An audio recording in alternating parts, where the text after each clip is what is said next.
तो hello and welcome दोस्तों, स्वागत है आपका आर के क्लासेस चैनल में। तो आज हम पढ़ेंगे बस्तर का छिंदक नागवंश के बारे में। इससे भी पहले मैंने 2-3 वीडियो बनाई है जो जो ठीक है वंश है उसके बारे में, क्षेत्रीय राजवंश है उसके बारे में। अगर आपको देखना है तो चैनल में जाके देख सकते हैं। तो अभी हम पढ़ रहे थे जो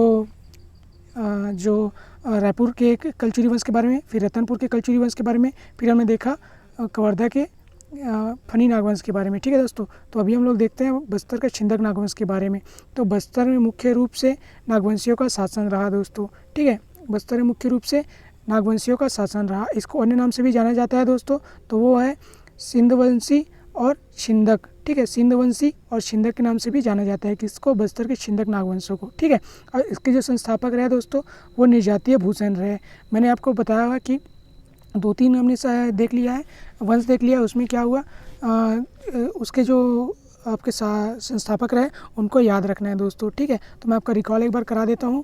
तो जो रतनपुर का कलचुरी वंश हमने देखा तो उसके जो संस्थापक थे वो कलिंग राज थे। उसके बाद रायपुर के कलचुरी वंश को देखा तो उसके जो संस्थापक थे केशवदेव थे। उसके बाद हमने कवर्धा के फनी नागवंश देखा तो उसके जो थे अहिराज थे। ठीक है, और इसके जो संस्थापक है निर्जातीय भूषण है। ठीक है, आपको ऐसे याद रखना है।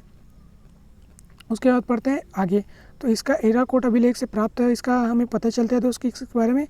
एराकोट के अभिलेख से पता चलता है, प्राप्त अभिलेख से। ठीक है दोस्तों, इनका जो शासनकाल रहा 1023 से 1324 ईस्वी के मध्य रहा।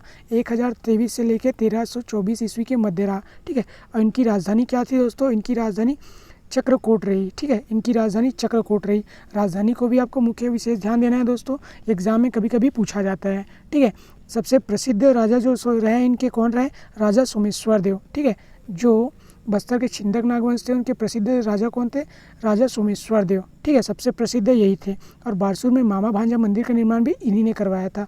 राजा सोमेश्वर देव ने मामा भांजा मंदिर का निर्माण जो बस्तर के छिंदक नागवंश थे वे ठीक है उन्होंने करवाया था। ठीक है, और बस्तर के काकतीय वंश के बारे में हम लोग देखते हैं।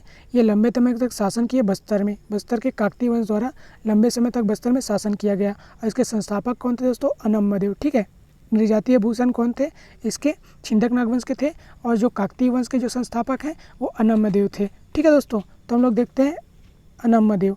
अनम्मदेव दंतेवाड़ा शिलालेख में अनम्मराज कहा गया है इसको। ठीक है, जो दंतेवाड़ा में शिलालेख प्राप्त हुआ है उसमें इनको क्या कहा गया है, अनम्मराज, अनम्मदेव को। ठीक है, अनम्मदेव कौन है, अनम्मदेव है आपके ठीक है काकतीय वंश के संस्थापक है दोस्तों। ठीक है, और डंकनी नदी पर संगम पर इन्होंने दंतेश्वरी मंदिर का निर्माण करवाया। किन्होंने, अनम्मदेव ने। डंकनी नदी पर, ठीक है, डंकनी नदी पर जो दंतेश्वरी मंदिर का निर्माण किसने कराया है, अनम्मदेव ने। ठीक है, अब बढ़ते हैं आगे। और बस्तर को राजधानी बनाया। ठीक है, बस्तर की राजधानी चक्रकोट में मंगेता बनाया। ठीक है, चक्रकोट से मंगेता स्थानांतरित किया। जो बस्तर की राजधानी थी उसे चक्रकोट से कहाँ स्थानांतरित किया, मंगेता स्थानांतरित किया। ठीक है, उसके बाद आता है भैरव देव। ठीक है, और भैरव देव इंपॉर्टेंट नहीं इसलिए उसने मैंने डिफाइन नहीं किया, पुरुषोत्तम देव है इसलिए मैंने उसके बारे में बताया। जो इनकी राजधानी थी मंगेता से फिर बस्तर की गई। ये आपको एग्जाम में पूछा जाता है कि जो पुरुषोत्तम देव द्वारा राजधानी किसे बनाया गया, तो बस्तर को बनाया गया। ठीक है, और बस्तर में क्या है दोस्तों, रथ यात्रा जो गुंचा पर्व के नाम से जिसको जाना जाता है, ठीक है, उसको पुरुषोत्तम देव द्वारा ही शुरुआत किया गया था। रथ यात्रा आपको पता होगा। ठीक है, बहुत बढ़िया। अगर आपको वीडियो पसंद आ रहा है दोस्तों तो लाइक कर सकते हैं, चैनल को सब्सक्राइब कर दीजिए साथ ही। और बस्तर का मुख्य दशहरा का प्रारंभ भी इन्होंने किया था। ठीक है दोस्तों, उसके बाद हम लोग देख लेते हैं पुरी के शासक द्वारा रथपति की उपाधि दी गई थी। ठीक है, पुरी के शासक द्वारा पुरुषोत्तम देव को रथपति की उपाधि दी गई थी दोस्तों। ठीक है, उसके बाद आता है दिक्पाल देव। ठीक है, दिक्पाल देव आता है। ठीक है, तो राजधानी चक्रकूट से बस्तर किया गया था। चक्रकूट से बस्तर राजधानी स्थानांतरित किया गया था। उसके बाद आता है दोस्तों अजमेर सिंह।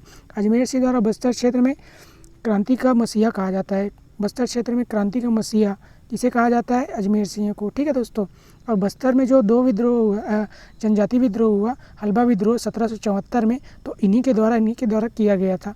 ठीक है, अजमेर सिंह द्वारा, इसीलिए इन्हें क्रांति का मसीहा कहा जाता है। आपको एमसीक्यू में पूछा जा सकता है दोस्तों कि क्रांति का मसीहा किन्हें कहा जाता है। ठीक है, उसके बाद आता है दरियादेव। दरियादेव ने 1795 में, ठीक है, कैप्टन ब्लंटन छत्तीसगढ़ आगमन हुआ।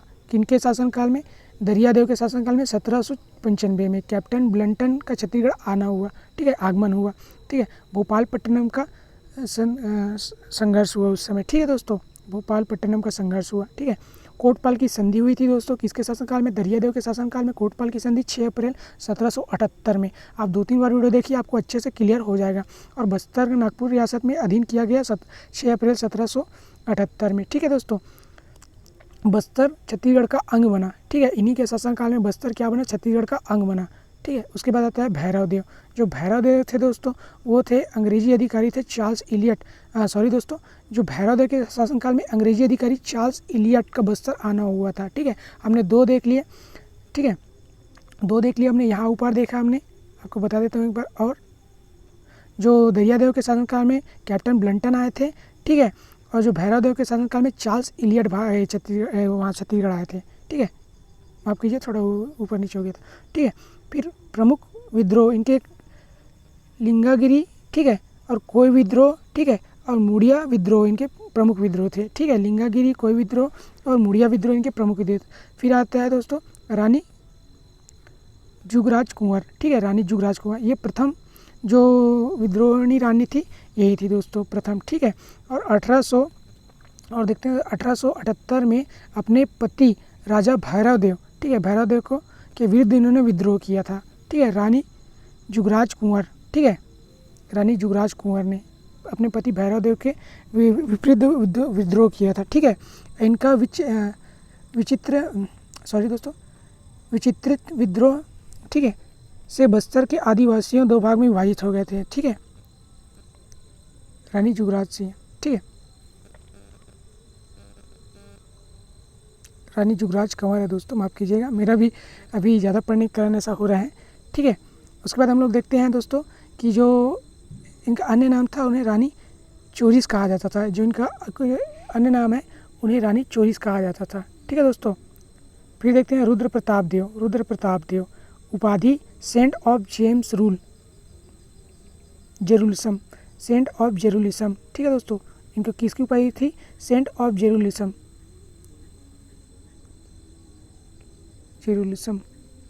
ठीक है। और जगदलपुर चौहानों का नगर बनाया, ठीक है, जगदलपुर को चौराहों का नगर बनाया, ठीक है।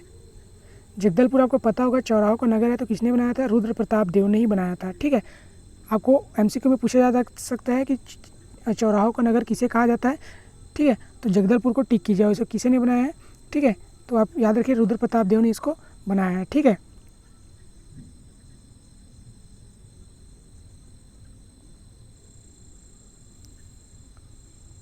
और बस्तर का भूमिकाल विद्रोह इन्हीं के शासनकाल में हुआ था, ठीक है, बस्तर का भूमिकाल विद्रोह इन्हीं के शासनकाल में हुआ था।